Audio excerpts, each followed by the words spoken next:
Have you ever heard of a train that does not run on the ground, but seems to fly above it? A train that glides over rivers, valleys, grasslands, highways, and wildlife reserves. Below it, elephants move freely.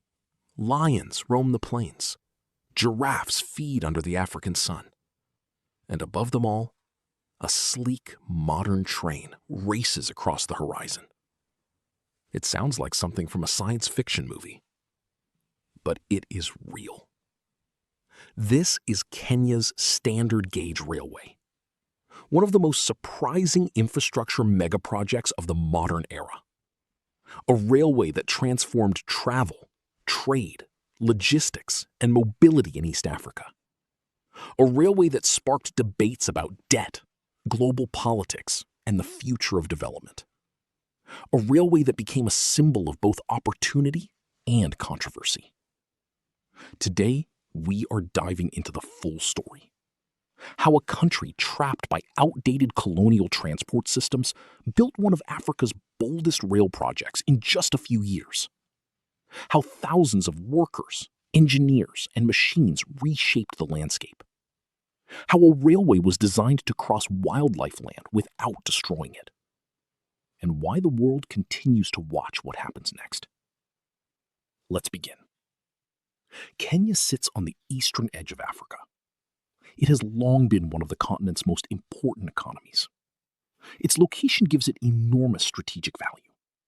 To the east lies the Indian Ocean. To the west are inland African nations that depend on coastal access. At the center of this network stands Nairobi, Kenya's capital city. Nairobi is not just a political capital. It is a business hub. A financial center, a technology center, a regional headquarters for multinational companies. Many people call it the economic heart of East Africa. Then there is Mombasa. Mombasa is Kenya's great coastal gateway. It is one of the busiest ports in Africa. Ships arrive there carrying fuel, machinery, food, medicine, vehicles, electronics, building materials, and industrial goods. But Mombasa is not only important for Kenya, it serves neighboring countries as well. Landlocked nations inland rely on goods moving through this port. That means one thing.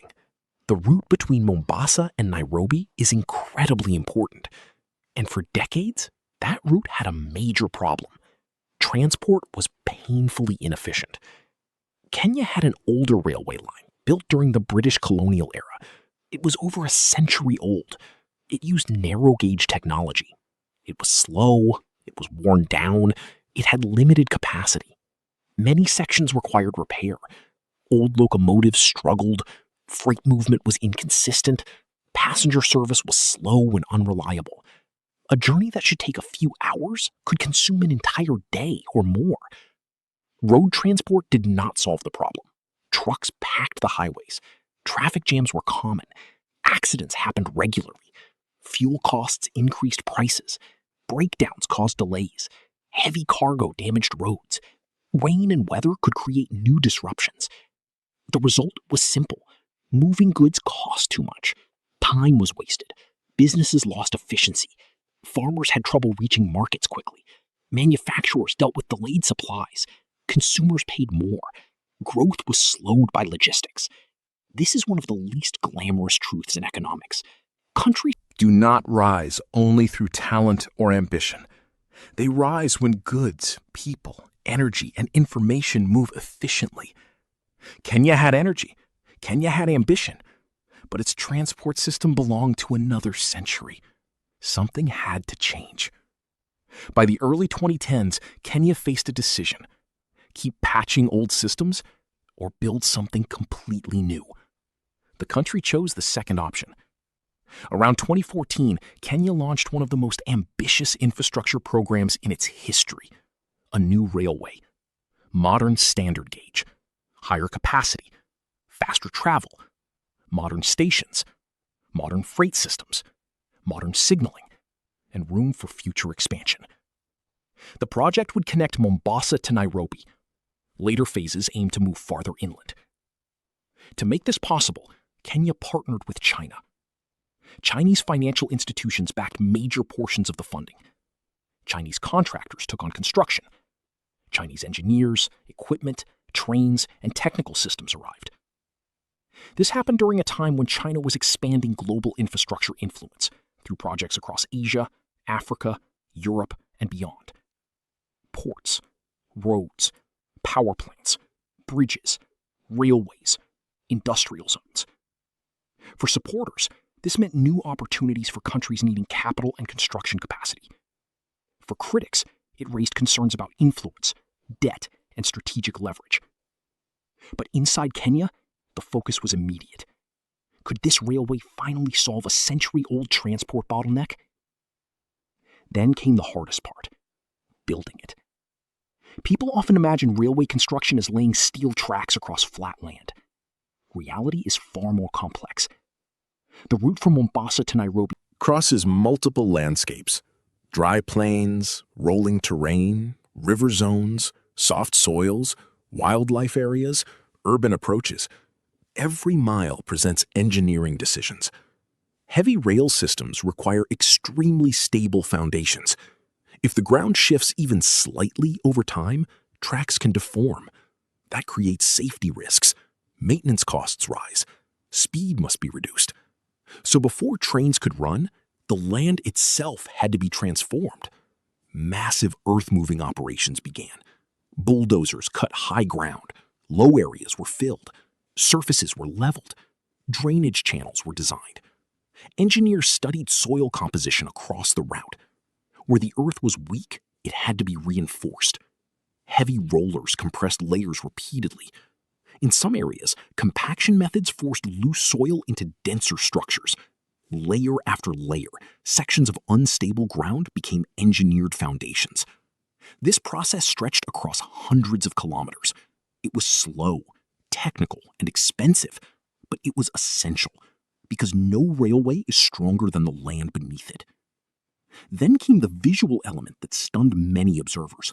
Large sections of the railway were elevated, not just short bridges, long viaducts rising above the terrain. Thousands of concrete pillars supporting track decks high above the earth. Why go elevated? There were several reasons. First, smoother alignment. Railways perform better when curves and gradients are controlled carefully. Second, flood management. Raised sections can reduce risks in certain low areas. Third, fewer road crossings. This improves safety and traffic flow. Fourth, environmental movement. And in Kenya, that issue mattered deeply. Kenya is globally famous for wildlife. Elephants migrate, zebra move in herds, antelope cross open land. Predators follow prey patterns. Development projects can fragment ecosystems. A road or railway at ground level can become a barrier. Animals can be blocked. Collisions can occur. Migration routes can be damaged. So many sections of the standard gauge railway were designed to allow movement beneath. A train above, wildlife below. This became one of the most powerful images associated with the project. Modern infrastructure coexisting with nature. Not perfectly, but intentionally. To create elevated sections, engineers built thousands of support columns. Each column required foundations, steel reinforcement cages, concrete pours, alignment checks, quality inspections, weather management, curing time. Then the process repeated again, and again, and again. Precision mattered enormously. If supports drifted out of alignment, the deck above would be affected. Multiply that challenge across a route of this scale and the complexity becomes clear. Once columns were ready, bridge decks had to be installed. This often involved precast girders, large concrete beams manufactured in specialized yards, then transported and lifted into place. Special launching equipment moved segment by segment. Imagine placing gigantic concrete pieces high above ground with minimal error tolerance. That happened repeatedly across the route. Slowly, sections joined together. The railway began to stretch across plains and valleys like a giant concrete ribbon. Then came the track itself. Modern rail steel is highly engineered material. It must handle weight, friction, heat changes, vibration, and long-term stress. This Steel sections were manufactured, transported, and placed on sleepers. Sleepers distribute load and keep rail spacing exact. Thousands were needed per mile. Then rails were welded into long, continuous lengths. This reduces joint impacts, creates smoother rides, allows higher speed, reduces maintenance. Signaling systems were added. Control centers established. Communications networks connected operations. Stations were completed. Maintenance depots prepared. Rolling stock delivered. Years earlier, much of the route was empty land. Now it was a modern transportation corridor. In 2017, passenger service officially began. The journey from Mombasa to Nairobi was dramatically reduced. Travel that once could take a full day or longer now took around 4.5 hours. That is more than convenience. That is economic compression. Distance becomes smaller when time falls. Opportunities expand when mobility improves. Suddenly, business travel became practical. Weekend family travel became easier. Tourism became more attractive. Students could move faster. Professionals could plan reliably. Freight movement also mattered. When goods move faster inland, multiple benefits appear. Warehouses turn inventory quicker. Retailers restock faster. Manufacturers receive components sooner. Agriculture reaches markets earlier. Fuel waste falls. Delays decline. Predictability increases. And predictability is incredibly valuable in business. Mombasa's importance as a port means inland efficiency affects more than one country. That is why the railway has often been discussed as a regional corridor, not only a Kenyan project. If extended and integrated effectively, it could support trade deeper into East Africa. That possibility remains one of the project's biggest long-term strategic promises. Construction also brought employment. Thousands of Kenyan workers participated. Machine operators, drivers, labor teams, survey crews, station workers, security staff, technicians. Some workers receive training in railway operations and maintenance systems. That matters because infrastructure leaves behind more than structures. It can leave skills, capabilities, industrial experience. Operational knowledge. Those benefits are harder to measure than ticket revenue, but they can be real. Then there is the symbolic value. Many nations in Africa were long viewed internationally through the lens of aid, crisis, or raw materials. Projects like this challenge that image. They say something different. Ambition exists here. Large-scale engineering exists here. Modern systems can be built here. That perception shift can matter because confidence affects investment. Narratives affect opportunity. Still, controversy never disappeared. The biggest concern has been debt. Major infrastructure requires major financing. Loans must be repaid. Critics asked whether the railway cost too much. Would freight demand be high enough? Would passenger revenue be sufficient? Would taxpayers carry long-term burdens? Were assumptions too optimistic? Others raised concerns about procurement, transparency, or strategic dependency. These are legitimate questions, and not unique to Kenya. The same debates happen in developed countries too. Should governments spend billions on rail? Will ridership justify costs? What if estimates are wrong? What if maintenance rises? What if demand changes? Infrastructure decisions are always bets on the future. Some bets succeed brilliantly. Others disappoint. Often the answer is mixed. Supporters of the railway argue that critics focus too narrowly on short-term accounting. They say transport systems generate wider economic value beyond ticket sales. Lower logistics costs, higher productivity, regional integration, land value development, industrial growth, tourism gains, reduced road damage, environmental benefits from shifting freight, and strategic resilience. They also argue that infrastructure assets may operate for decades. Judging them too early can be misleading. That debate continues, and likely will continue for years. For audiences in the United States, this story is highly relevant.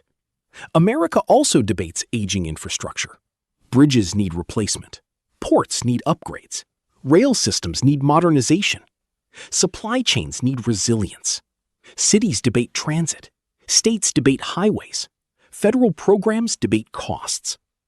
The Kenya Railway reminds us of something important. Infrastructure is not boring. It is national capability. It shapes trade competitiveness, labor mobility, investment attractiveness, regional balance, and geopolitical influence. Countries that move goods efficiently often outperform those that do not. There is also an environmental lesson. Development and conservation are often treated as opposites, but better design can reduce damage. Wildlife crossings, elevated sections, smarter routing, lower emission transport, integrated planning. These do not remove all impacts, but they can improve outcomes.